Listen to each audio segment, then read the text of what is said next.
Bismillahirrahmanirrahim. Baik, pada kali ini saya nak kongsikan berkenaan tentang fungsi tujuh telaga raudah.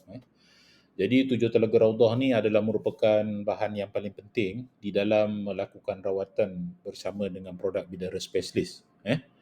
Sebab orang yang mengalami masalah gangguan ini, dia tak akan lari daripada kalau dia terkena sihir ataupun dia ada masalah saka ke ataupun dia ada masalah gangguan makhluk halus, dia tidak akan lari daripada masalah orang benci pada dia tanpa sebab, jiwa dia kacau, yang menyebabkan rezeki dia terhalang, ataupun menyebabkan jodoh dia jadi macam berat.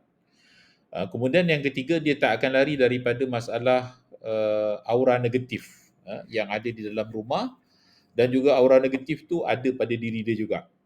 Kemudian yang keempat, mengalami masalah fikiran negatif, cara berfikir negatif, dia tak akan dapat lari semua benda-benda ini. Kemudian yang kelima, tujuh telaga raudah ini juga, dia boleh membantu untuk menyelesaikan masalah anak yang degil, tapi bagi kes yang berkaitan 12 tahun ke bawah. Sebab apa 12 tahun ke bawah? Sebab 12 tahun ke bawah ni masih kita boleh mandikan lagi. Kalau dah 12 tahun ke atas ni, dia keras, dia tak mau nak mandi, susah kita nak mandikan dia dengan tujuh telaga raudah.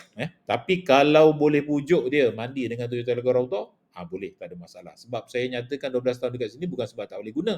Boleh guna, tapi cuma kalau sekiranya dia susah nak mandi, dengan tujuh telaga raudah ni kita boleh gunakan ikhtiar yang lain. Tak apa, yang ni nanti kita boleh jelaskan.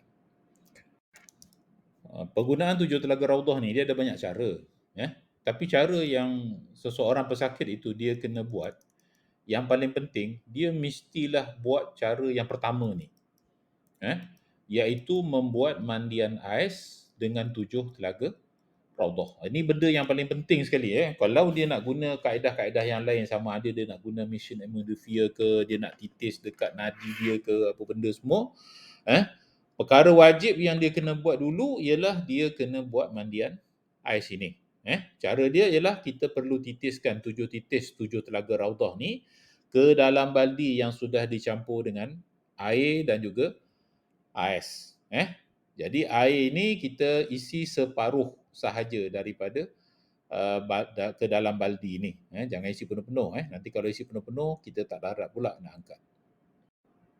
Baik, kalau kita dah titiskan 7 telaga raudah dalam baldi yang sudah diisi dengan air dan juga ais, kita kena kacau. Air, ais dan 7 telaga raudah itu yang sebanyak 7 titis itu kita kacau mengikut arah lawan jam. Ikut panduan yang saya buat kat bawah ni lah. Jadi kita baca, masa kita kacau tu kita baca Fatihah 1 kali, surah Al-Ikhlas tu sebanyak 3 kali, surah Al-Falaq 1 kali, surah An-Nas 1 kali, Fatihah 1 kali. Kemudian selawat 21 kali. Jadi yang pentingnya air ini mestilah disediakan sebelum kita buat mandian. Bukan kita buat dalam bilik air. Kita buat di luar daripada bilik air, kita siapkan dulu, kita kacau dia dulu, okey, dah habis baca apa benda semua sambil kita kacau tu, kita letak baldi tersebut di depan bilik air, dan kita akan gunakan selepas kita mandi dengan gel bidara dan bilas dengan air bersih, barulah kita siram dengan air 7 telaga raudah ini. Okey, baik. Kalau kita dah sediakan air tadi tu dan kita dah mandi dengan gel bidara, kemudian dah kita mandi dengan gel bidara, kita dah bilas dengan air bersih. Jadi air 7 telaga raudah yang kita dah campur dengan ais tadi tu, yang kita telah syifakan dengan bacaan yang saya telah sebutkan tu tadi, kita ambil kat depan bilik air tadi, kita siram terus daripada baldi. Jadi apabila kita siram terus daripada baldi ni, syarat dia mestilah dengan sekali siraman. Siram tengok dalam gambar yang saya tunjuk dekat bawah ni kan. Dia sekali siraman dan dia kena rata ke seluruh tubuh. Mesti guna baldi jangan guna gayung. Kalau guna gayung tu nanti dia akan berkali-kali sekali, dua kali. Jadi tak cantik. Dia kena sekali siraman itu dan rata ke seluruh tubuh. Ini penting, kaedah ini penting, jangan kita buat menggunakan gayung, dia tak berapa cantik. Sebab itu saya syaratkan apabila kita nak isi 7 telaga Raudhah itu dengan air, letak separuh air baldi itu saja. Sekira-kira kita boleh angkatlah apabila kita nak mandi. Okey, apabila kita dah siram, masa kita siram itu baca doa surah Asy-Syu'ara ayat 83 dekat atas ni. Rabbi habli hukmau wa alhiqni bis-solihin. Maksudnya apabila kita dah siram tu, kita niat dalam hati kita, kalau tak boleh bacalah ayat ni dalam hati, Rabbi habli hukmau wa alhiqni bis-solihin, kalau tak boleh baca doa ini, kan tak pandai baca Jawi lah senang cerita, baca saja maksudnya. Wahai Tuhanku, tengok dekat atas ni, berikanlah aku keputusan apa yang berlaku kepada diri aku dan hubungkanlah aku ini dengan orang-orang yang soleh. Sebab itu doa ini dibaca dengan niat kita apabila kita mandi 7 telaga Raudhah, sebab orang yang terkena sihir, orang yang terkena gangguan, orang yang ada masalah gangguan makhluk halus ni, dia akan dibenci, dia tidak suka, orang tak suka pada dia, dia pula tak suka pada orang. Macam-macamlah perasaan yang ada pada seseorang itu, dan kita mesti doa pada Allah, mohon supaya kita ni dihimpunkan dengan orang-orang yang soleh. Okey, 7 telaga Raudhah ni kita nak mandi berapa kali? Bagusnya kita buat ulangan seminggu, dalam tempoh seminggu itu kita mesti buat 3 hari berturut-turut. 3 hari berturut-turut. Maksudnya hari ini, esok dan lusa. Maksudnya begitu. Jadi dia tidak boleh kita buat hari ini, esok, lepas tu yang ke lusa tu kita tak buat. Dia tak complete lah. Sebab dia kena mesti 3 hari berturut-turut. Jangan kita buat benda itu sekejap-sekejap buat, sekejap tidak. Baru satu kali mandi, kita dah rasa letih, kemudian besok kita tak nak buat, besok lusa kita tak nak buat. Tak boleh. Dia kena buat hari ini, esok dan lusa kita buat mandian itu.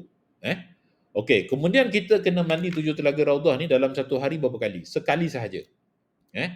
Kalaulah kita mulakan mandian ais ini pada hari pertama tu kita mulakan pada waktu pagi, maka pada hari kedua dan hari ketiga ialah mesti pagi juga.